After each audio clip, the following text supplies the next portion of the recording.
Petaka Cinta, karya Fahman Falahi.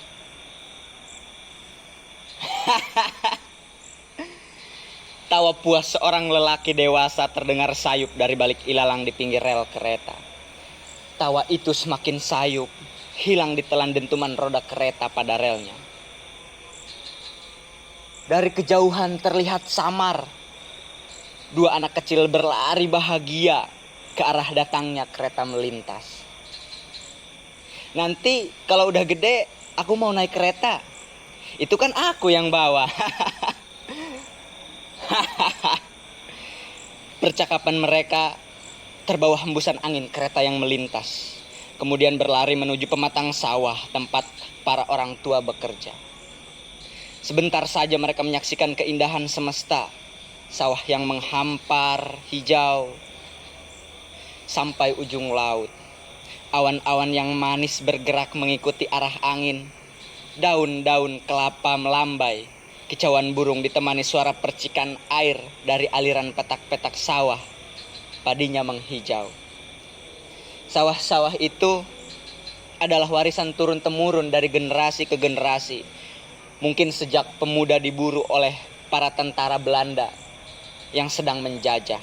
Kemudian bersembunyi di hutan bertahun-tahun karena kebutuhan, menggaraplah sawah untuk memenuhi kebutuhannya.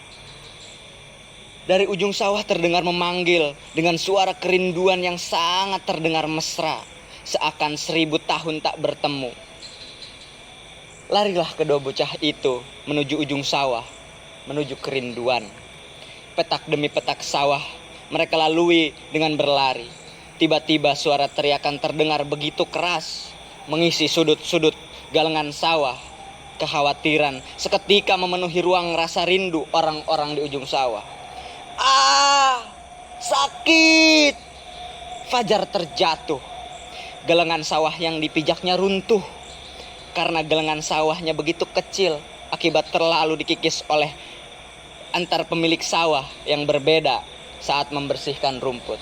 Selain itu, seringkali memang tujuannya untuk memperluas area sawahnya.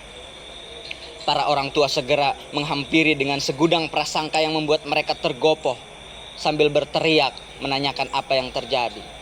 Jatuh! Fajar jatuh! Lalu kemudian Dewi menangis begitu keras melihat darah terkucur dari kaki Fajar. Kakinya berdarah. Setelah dicek, ternyata kaki Fajar hanya terkena potongan ranting. Lukanya tidak terlalu dalam, tapi mengeluarkan darah. Lucu sekali. Yang terluka siapa? Yang menangis siapa? Setelah itu para orang tua tertawa melihat tingkah laku Dewi yang nyeletuk ingin menjadi seorang dokter sambil menangis. Aku mau jadi dokter biar bisa ngobatin kamu. Gak bisa lah. Kalau nunggu kamu jadi dokter, aku sudah sembuh duluan. Lagi pula takut sama darah, gimana mau jadi dokter coba? Dewi tidak menghiraukan apa yang diucapkan oleh Fajar. Ia hanya terus menangis sembari menyaksikan luka Fajar yang diludahi oleh para orang tua. Kemudian dilumuri kunyahan daun nompong. Waktu berjalan cepat. Dewi dan Fajar kembali bertemu di SMA. Setelah 3 tahun mereka tidak satu sekolah di SMP. Kerinduan dihadirkan oleh pertemuan mereka di gerbang sekolah saat pertama kali masuk. Masing-masing menerka. Siapa gerangan yang ada di hadapanku ini? Aku sudah tidak takut darah lagi. Hahaha, Dewi. Bagaimana kabarmu? Lukamu masih ada bekasnya? Kerinduan pada lahan, perasaan Fajar tumbuh menjelma perasaan lain dengan subur. Cinta menjadi pohon intaran yang menghiasi pandangan Fajar kepada Dewi. Intaran dihiasi ilalang senyum yang melambai halus. Intaran dikelilingi kicau, tawa burung-burung. Menyadari rasa itu terlalu cepat tumbuh subur, Fajar mencoba menahan diri untuk mengungkapkan. Untuk sementara, mencari kesempatan agar banyak waktu melaksanakan kegiatan bersama. Ikut OSIS dan eksternal adalah kesempatan yang bagus. 1 tahun sudah berlalu, sejak pertama kali mereka bertemu di gerbang sekolah. Senin pagi, Fajar sudah memarkir motornya di depan rumah Dewi. Tumben-tumbenan lu pagi ini udah di rumah gua. Mau berangkat bareng gua nggak? Boleh, ayo. Saat perjalanan, mereka membicarakan banyak hal, termasuk PR yang diberikan guru. Melewati pemukiman, sawah, pasar, dan laut. Motor melambat. Kemudian berhenti di tengah jembatan yang menghadap ke laut. Jembatan yang menghubungkan dua kampung. Fajar turun dari motor, diikuti oleh Dewi yang kebingungan. Sedangkan Fajar menghadap laut luas yang biru. Laut yang sibuk dengan aktivitas nelayan. Sepulang dari Bagang, Fajar memanggil Dewi dengan lembut. Dewi berdiri di pinggir Fajar dengan raut muka yang masih kebingungan. Kemudian sama-sama menghadap laut, meski entah apa yang dipandang ke laut luas. Kita sudah lama ya berteman. Sejak bisa jalan kayaknya. Iya. Dan lo harus tahu, sejak bertemu kembali di SMA, gue merasakan hal lain. Maksudnya, aku ingin selalu ada sebagai muara di tepi padang rasa yang menerobos jendela makna. Dan mengharapmu begitu juga. Suasana menjadi hening. Dewi merasakan seluruh badannya seakan dilit oleh tambang kapal. Sesaknya sampai ke hati. Tak mampu berucap, hanya menoleh ke arah Fajar dengan muka yang memucat. Kemudian mundur dan mengajak Fajar agar segera melanjutkan perjalanan ke sekolah. Perjalanan begitu hening, suasana menjadi canggung. Tak satu patah kata pun terucap. Sepulang sekolah, Dewi mencari Fajar, menemuinya di kelas, kemudian mengajaknya untuk mengantarkannya pulang. Baru saja keluar gerbang sekolah, Dewi mengungkapkan semua perasaannya yang membuat perjalanan kembali diselimuti keheningan. Gua begitu juga. Perjalanan Dewi menuju pulang dihiasi bayangan lalu tentang kebahagiaannya melakukan kegiatan bersama Fajar, candaan receh Fajar, kepedulian Fajar, berhasil membuat cinta yang begitu rindang di dalam hatinya. Mereka bersama-sama merawat cinta yang begitu kuat mengakar hingga mereka lulus SMA. Dan menyadari betul, setelah ini mereka akan menemui perpisahan yang mungkin bisa saja membuat daun-daun cinta meranggas.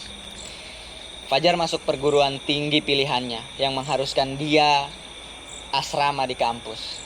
Sedang Dewi masuk perguruan tinggi yang berbeda, lebih bebas melakukan banyak hal. Mereka sepakat untuk tidak menjadikan hal ini sebagai alasan menebang pohon rasa yang tumbuh. Tapi pada kenyataannya, mereka lupa. Setelah bertahun-tahun pohon itu tumbang dengan sendirinya. Mereka sukses dengan versinya masing-masing. Fajar menjadi kepala desa terpandang, Dewi menjadi pengusaha perkebunan yang terbilang besar. Bahkan untuk kenyamanan orang tua Dewi pindahkan dari kampung halamannya mengikuti Dewi. Perkembangan perusahaan Dewi begitu pesat. Rencana pembukaan cabang perusahaan sudah disiapkan dengan matang. Pengecekan tanah untuk lahan perusahaannya sedang berlangsung dan dipimpin langsung oleh Dewi. Melalui kepala desa, dia mendapatkan informasi bahwa lahan yang dijadikan cabang perkebunannya merupakan lahan milik warga. Sawah yang menjadi satu-satunya sumber penghidupan di daerah itu bagi warga. Dan warga menolak untuk menjualnya. Fajar hafal betul, Dewi hari itu yang menghampirinya untuk mengecek lahan adalah Dewi yang bertahun-tahun ia harapkan kembali padanya. Namun Dewi sudah tumbuh menjadi perempuan idealis, perempuan mandiri dan realistis. Melalui percakapan santai, Dewi mengetahui Fajar masih mengharapkannya. Ia akan menjadikan itu jalan Dewi untuk mendapatkan lahan persawahan warga. Karena dia mengetahui betul bagaimana kondisi kepemilikan sawah di daerah itu. Dewi memulai rencananya untuk dapat menguasai lahan itu dengan mengungkapkan perasaan palsu kepada Fajar. Bahwa dia juga sama, mengharapkan agar dapat bersama kembali. Lebih dari itu, ia mengungkapkan ingin segera dinikahi oleh Fajar. Dan mereka tinggal di desa itu setelah menikah. Tetapi sebelum itu, Dewi meminta Fajar untuk membuatnya mendapatkan lahan persawahan warga, membantunya. Akhirnya Fajar membantunya dengan mensertifikasi setiap sawah warga atas nama dirinya, kemudian menjual secara resmi ke perusahaan perkebunan Dewi. Batas-batas lahan kemudian diberikan beton. Warga kebingungan, merasa khawatir akan terjadi sesuatu yang buruk pada sawah mereka yang telah memberikan kehidupan pada mereka selama bertahun-tahun. Sedang pengetahuan mereka terbatas, tidak ada tempat mengadu yang mereka ketahui selain kepala desa. Kemudian mereka sepakat untuk mendatangi kantor desa. Puluhan warga telah memenuhi kantor kepala desa, namun tidak sepatah kata pun yang dapat memberikan penjelasan kepada mereka terkait sawah mereka yang dikelilingi pagar beton. Kemudian kecurigaan merambat begitu cepat, kepercayaan warga kepada Fajar hilang seketika. Sampai pada akhirnya warga benar-benar tidak dapat memasuki lahan sawah mereka sendiri, dihadang oleh para penjaga. Sedang di dalam pagar, lahan mereka diobrak-abrik, dibentuk sedemikian rupa oleh alat-alat berat untuk kebutuhan perkebunan. Belakangan diketahui warga bahwa dalang dibalik itu semua adalah Fajar, kepala desanya sendiri. Kemarahan warga memuncak, sumpah serapah berkumandang menghiasi senjata tajam yang mereka acung-acungkan menuju rumah Fajar yang sudah lama, yang sudah berbulan-bulan tertutup rapat. Api membumbung tinggi. Satu rumah terbakar hebat pagi hari menjelang siang itu, namun tidak ada kepanikan warga sedikit pun. Rumah Fajar dibakar, berharap orang seisinya tewas terpanggang. Sedang Fajar pagi itu meninggalkan rumah untuk bertemu Dewi, memastikan pernikahan mereka. Pertemuan itu membuahtangani Fajar kekecewaan. Secara tiba-tiba, Dewi enggan menempati janjinya untuk menikah dengannya. Dengan perasaan marah, Fajar kembali ke rumah, kemudian menyaksikan rumahnya telah habis terbakar. Sedang di sekelilingnya puluhan warga telah hadir dengan ekspresi yang puas. Dan sudah dapat dipastikan orang tuanya tidak ada di kerumunan warga. Hanya terlihat jasad yang menghitam di antara api yang berkobar. Setelah itu, berjuta penyesalan memenuhi hati dan isi kepalanya. Dihiasi tangis, ia berlari menuju tempat dulu ia dan Dewi melihat kereta melintas. Beribu bayangan bersama Dewi melintas berbarengan dengan kereta yang menyeret tubuhnya belasan meter sampai tak berbentuk. Terima kasih.